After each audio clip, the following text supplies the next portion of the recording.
like a room edition and had it finished, and walls and floors and everything. And I was gonna redo everything and decorate it out for streaming. So I was like, you know what? I'm gonna go to like GameStop and all, Barnes and Noble and all these places that sell like the little figurines and all that kind of stuff. And Yeah, yeah. and I was like, these are the things that I want to like buy those figures and decorate my shelves with. And the more I started looking at them and realizing, just how expensive that was going to get, because some of them, even the cheap ones, were like 40, $50, but like the cool ones were like $300. And I was like, God damn, like I am not ready for that. Like, yeah, I don't even know if the stream's going to be worth it, if I'm going to stick with it, if it's, well, I might spend $1,000 on 3 or 4 of these little figurines for no reason. They're just going to be in the background. And that was when I was like, you know what? I saw an ad for, or a YouTube video for a 3D, a resin 3D printer. And at the time it was on sale for like $300. And I was like, you know what? That's the cost of like the one figure that I want, that's $299. So I'll just buy a resin printer and I'll just make all the little fucking figures I want for my shelf, right? For my stream room. Of course, I didn't take into consideration at the time that I was going to have to finish them and paint them and do all that kind of stuff. But anyway, I got started printing them, and it was so cool because in the beginning, of course, I was just printing like whatever free stuff I could find.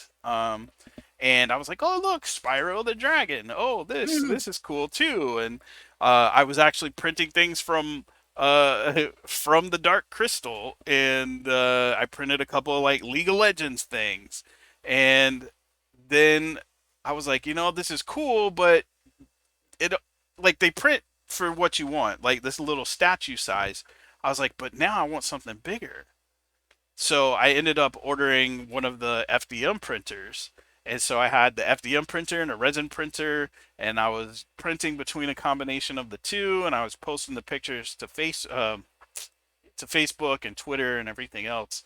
And pretty soon, some of the companies that I was sharing this saw it and reached out, and they were like, "Hey, would you like to try this printer? Would you like to try this? Would you like?" I was like, I can't really afford all that." And they're like, "No, we'll send it to you, and you do you just keep posting the pictures of the prints." And I was like, "Oh, Product samples. That's awesome. yeah." I was like, "Oh, sweet."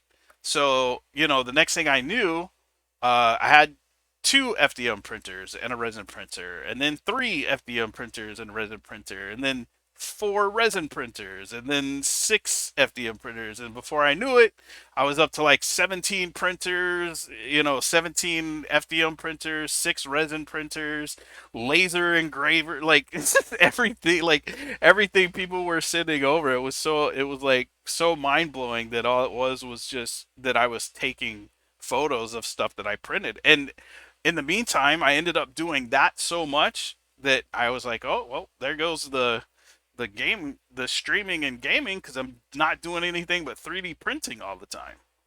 Um, and then so the irony And of now you have every surface in your house is covered with 3D prints, like Kirsty's saying. absolutely, to prove a point, I'll show you over here behind me where all my game section was, and you can see that like every shelf is basically full of 3D prints that are covering all my games. They go all the way down.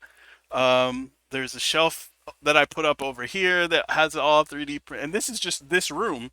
And so my entire house is covered with 3D prints. And the irony of, I bought a 3D printer to enhance my gaming streams, and then just never stopped 3D printing, and then ended up becoming a 3D printing streamer, which was never my intention.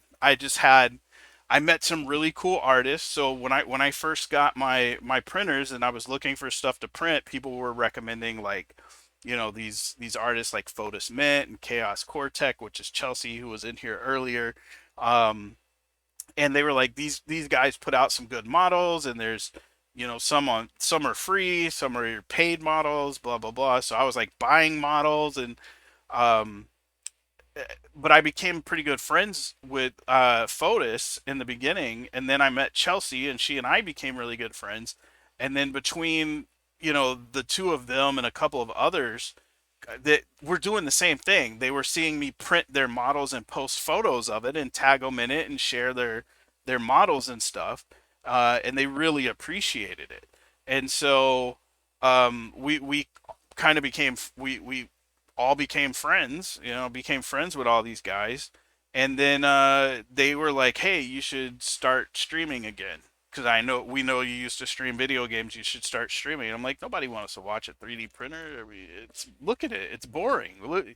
If I wasn't here talking, you guys would leave because it's just going in circles and you can't even fucking see what it is, right? So, um, I mean, I'm not gonna lie. Like, I bumped into a couple. I looked into a couple other 3D print streams, and like, it's interesting, but they aren't talking like you're talking, right? Like, this is like a radio show with something interesting in the background. I'm still trying to guess what you're printing here. yeah, I'm dying to know. yeah, Hold it's on, hold on. Is it like a Mario pipe? nope, Okay, nope. okay, okay. But it is something that is St. Patrick's Day themed. So I'll leave it at that. See, you can't pay attention to all this stuff on the front and on the outside because that's just supports to hold up areas that are. Yeah, yeah, yeah. Is it like a? Are you printing?